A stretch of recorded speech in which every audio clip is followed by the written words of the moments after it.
Hey guys, welcome back to my channel and welcome to another book review. Now I can travel the world and upload travel video after travel video, but nothing is ever going to take away my love for books. This is a book review channel, but I really like to shake things up a bit by adding a bit of travel videos, so I hope you guys don't mind. So if you enjoy those, make sure to check out my recent travel videos to the National Gallery, Singapore, and of course also to Chinatown. I was there for work, so I did not really get the chance to film a lot, but I film whenever I could. So I will definitely be linking those videos down on the description, so check them out if you're interested.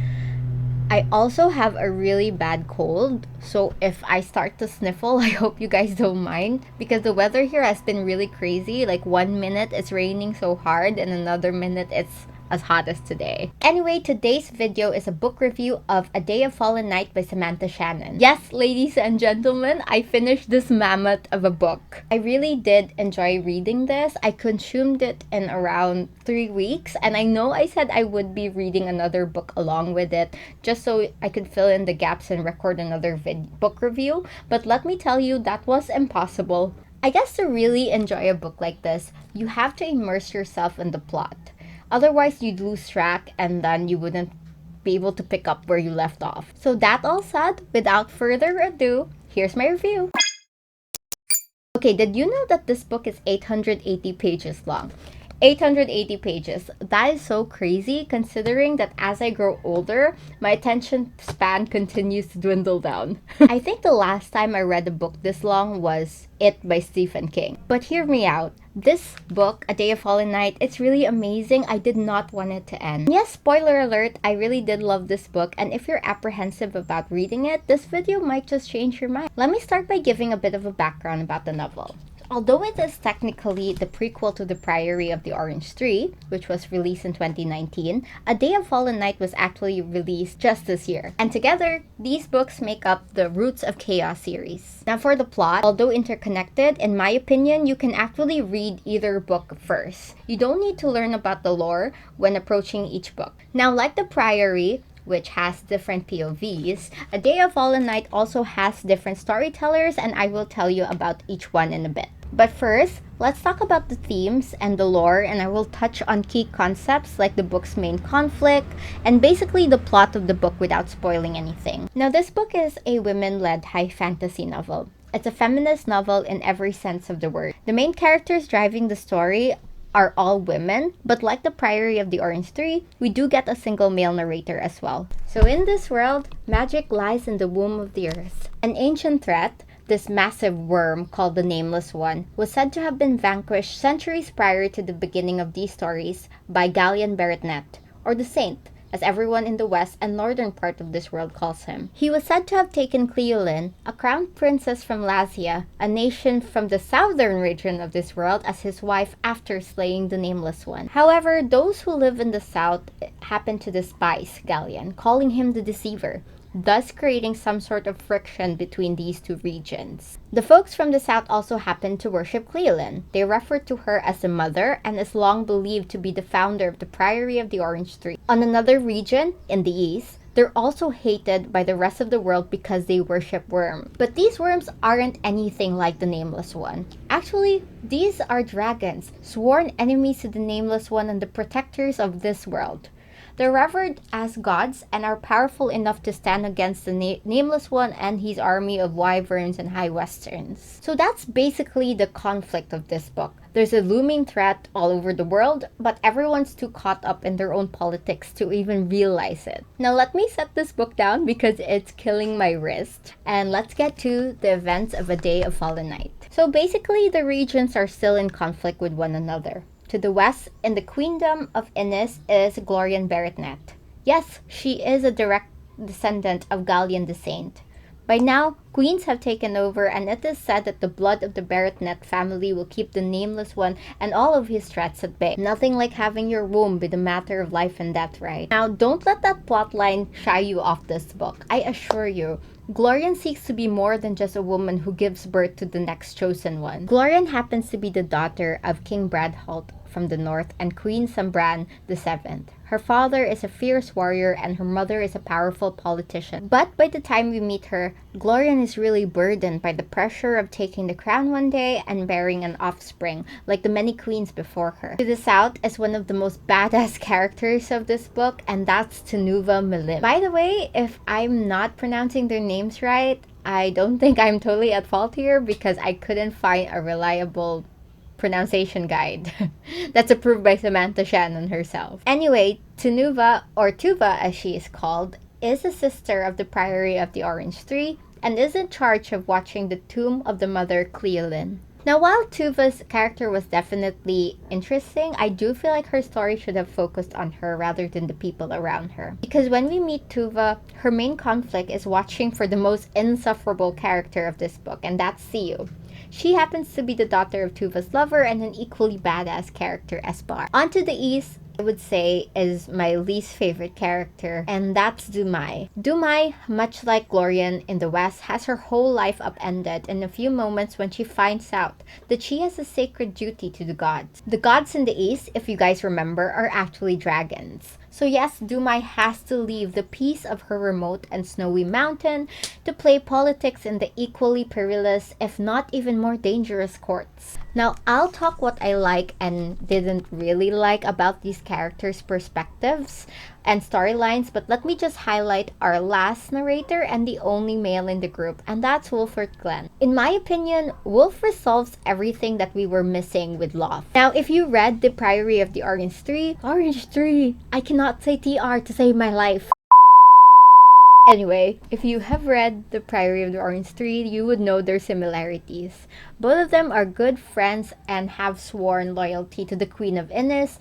Both Loth and Wulf are fierce soldiers and the only male narrator of each novel. Unlike Loth, Wulf is a fairly important character of this book because his life doesn't just weave around Glorians but with the other lead characters of this novel as well. He also happens to hail from the north, which is a totally new region that wasn't explored in the Priory. Now, I'm like a sucker for unlocking new maps, so I was really excited to learn more about Wulf's Hirotin roots. And there's like more to Wulf than meets the surface too.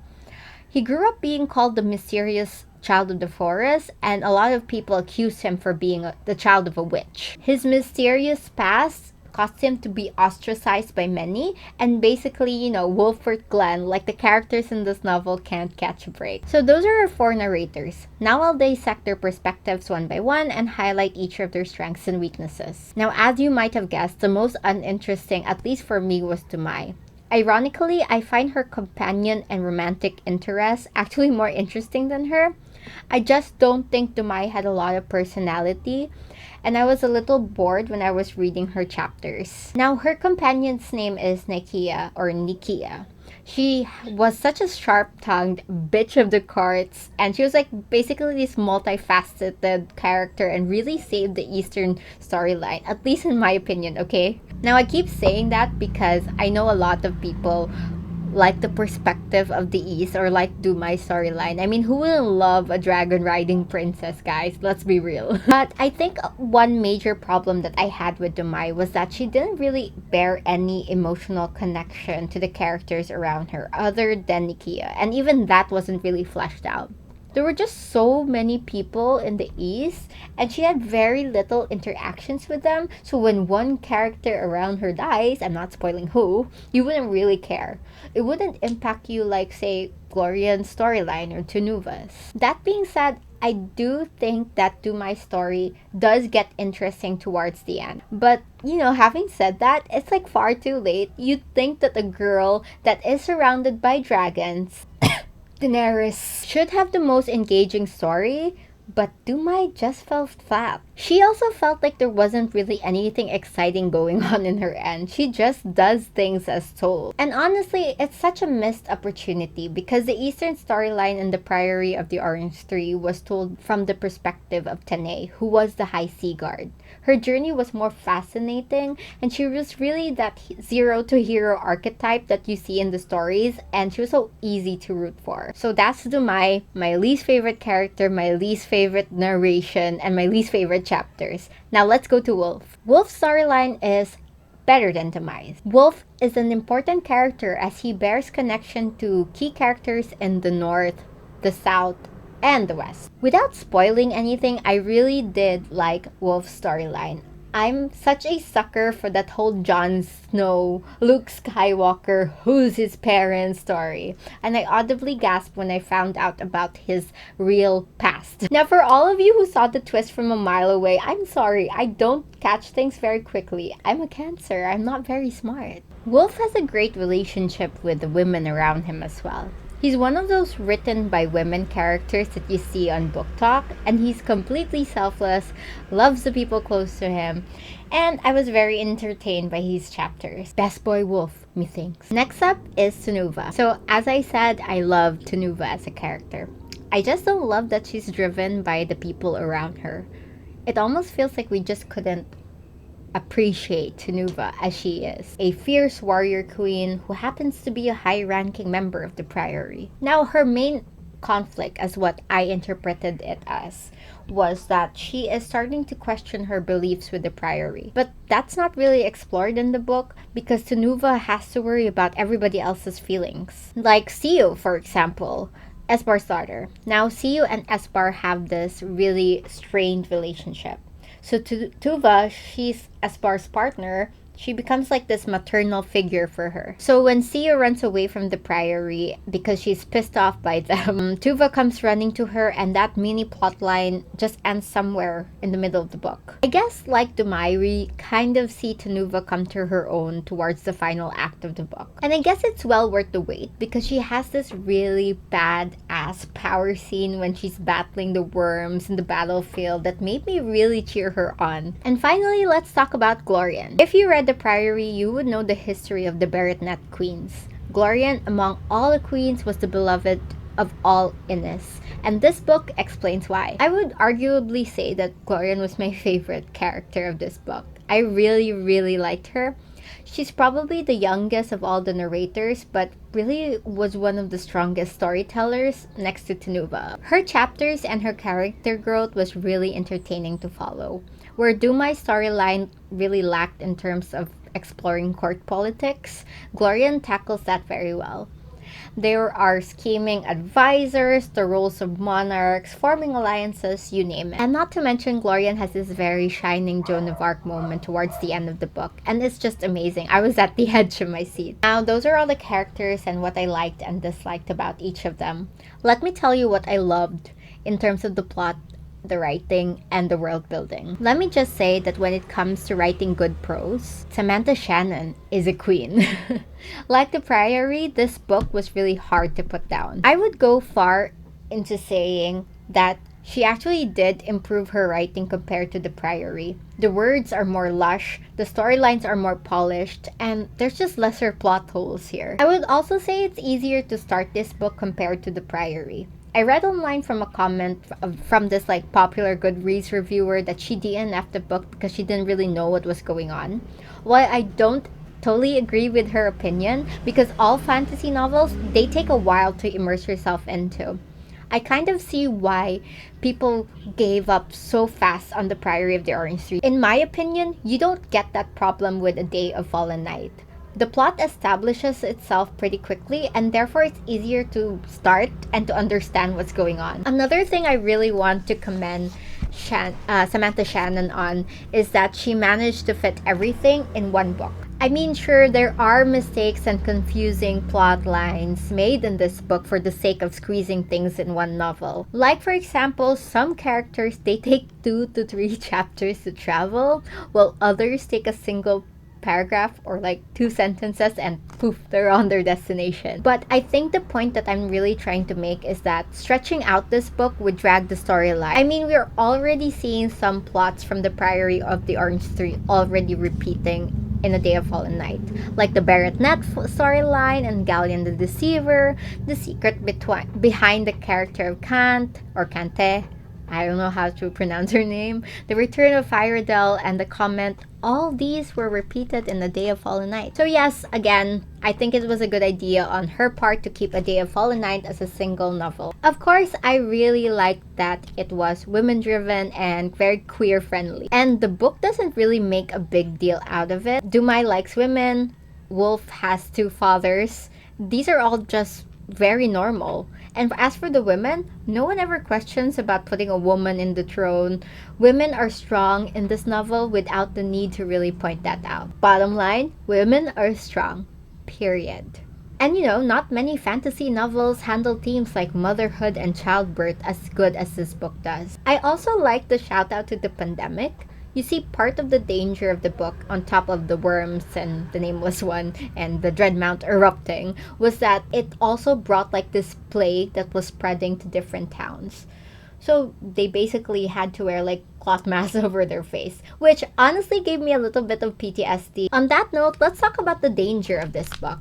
If you read the Priory and really liked the action between the worms and the nameless one and the high westerns and the war that was going on, that's actually explored less in A Day of Fallen Night. In fact, spoiler alert, they're actually a bit weaker in this book. And I get it. I think that Samantha Shannon wanted to establish that politics are a greater threat over fire-breathing worms. The Dreadmount and the worms are still center to the plot.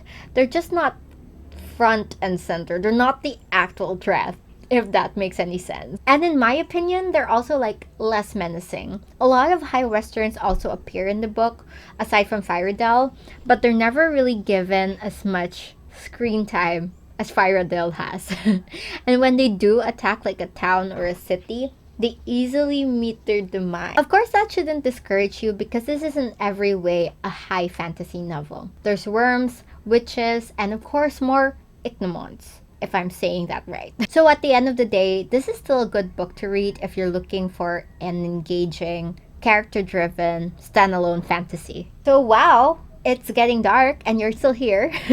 Thank you so much if you stuck around to the very end. If you read this novel, let me know what you thought of it. My overall rating is 4 out of 5 stars. A Day of Fallen Night is still a solid fantasy novel amid a few pacing and character issues. Right now, I'm really looking for like a palate cleanser because I read Road of Bones and then A Day of Fallen Night. So these like are heavy action books, so I'm looking for a more slice of life type of novel. So I got this copy of I Went to See My Father by Kyung-Suk Shin, and I am so excited to do a review. I'm in the first few chapters. I'm not really sure what's going on, so hopefully I get to finish this book just in time to record a new video for next week. Now, before I end this video, I would really want to thank my friend Bumpy for gifting me this book straight from the UK. It is a hardbound copy. I was so surprised when I got it, and I was so surprised that you were actually gifting it to me.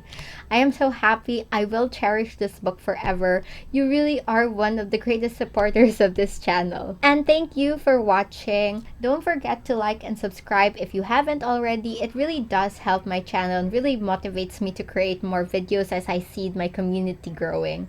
Thank you again, and I'll see you on my next video. Bye!